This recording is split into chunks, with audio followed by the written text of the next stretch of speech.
does that mean to you on top of winning? It's interesting, I suppose, but kind of sad, too, if you think about it. The first triangle in flyweight history. Yeah. Well, I did triangle Louis Smolka in my last fight. He is a flyweight, I'm a flyweight, so I count that.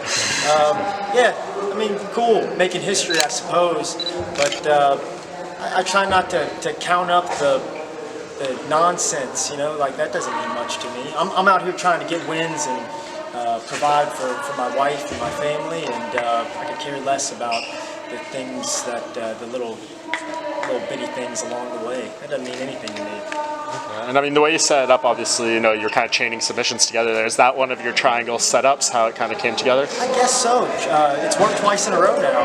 Guillotine to triangle. Yeah. Interesting. I don't know. He was hurt.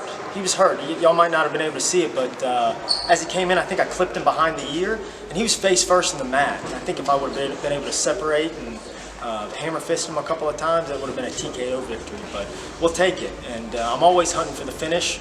And you know, look at my body of work. I know what people say about this division, but I'm a finisher. Always have been. A lot of first round finishes too. You know, and I'm gonna keep on doing my thing. I'm happy to be here.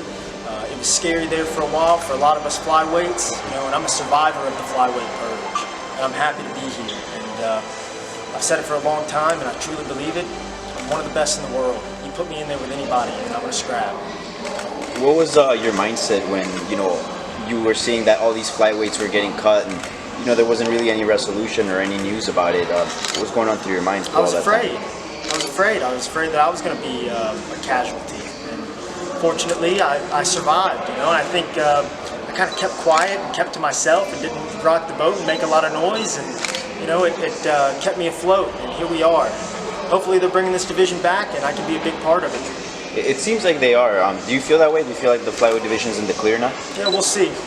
Only time will tell. I think they need to sign more guys. I think this division needs an influx of young talent. There's guys out there who are very good that are on the outside looking in. Dustin Ortiz, sign Dustin Ortiz back, man. That dude deserves it.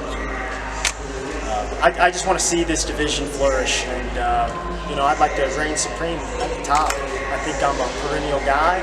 I've been in this sport for a long time. I think this is my 33rd fight, something like that, and I feel good. I feel good. I'm getting comfortable. And, yeah. Kind of a big announcement afterwards, pending fatherhood. Congratulations. How much of an added motivator was that tonight? It's just in the back of my mind. All I could think about on my walk was my wife, and been very emotional. You know, fighting tears off all the time, and I'm in an interesting place. Everything I have, I've worked for, you know, and I built this life with my two hands. And I tell people all the time, you know, I don't come from much. I never excelled at anything. Rode the bench my entire athletic career. I barely graduated at the bottom of my class in the state of Louisiana, which some people don't even, I think it's ranked number 48 in education, and graduated at the bottom of my class. Never had many prospects to do much, and here I am, making a life for myself. You also, when we spoke before the fight, you said, you know, it's important that the guys who are matched up right now create standout moments. Was that sort of, you know, in the back of your mind as well tonight? For sure. I wanted to clip him with this right hand and send him to the canvas, but we'll take it. I'm a finisher. There's nowhere in the fight that you can put me that I'm not competent. I've been doing this for a long time, and I always try to fill in the gaps, and I understand my weaknesses, and I'm not afraid of them. We face them. Me and my coaches and my team, we talk about these things. We know what needs to be shored up before we make that walk for the title. I believe in my team. I believe in my squad. We're gonna get it done. Last one for me. I mean, we also spoke, and you called him out in the cage, Davison. Would you be willing to go to Sao Paulo in the fall for that fight? No. I'm not going to Brazil. Hell no. He's gonna have to come here. I refuse to go to Brazil. I've just seen too much. You know, Davison Figueiredo got dropped on his head 4 or 5 times by Jared Brooks and lost a decision. If that was in the United States, it could have been 30-25. I don't know. He definitely didn't win that fight. So no, I'm not going to Brazil. You're likely a top 10 fighter after this victory. Well, what's the path to the title? Is that where your mindset's at? Figueiredo's the path. Yeah. Or I don't know.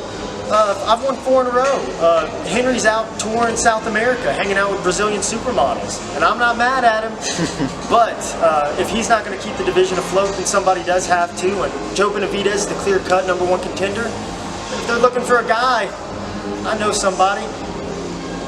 You'd be willing to fight Joe B?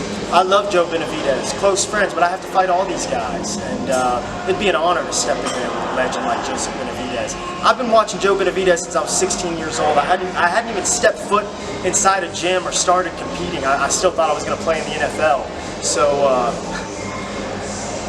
it would be an honor and a privilege, and I believe that it is also a fight that could accrue a little bit of attention and excitement.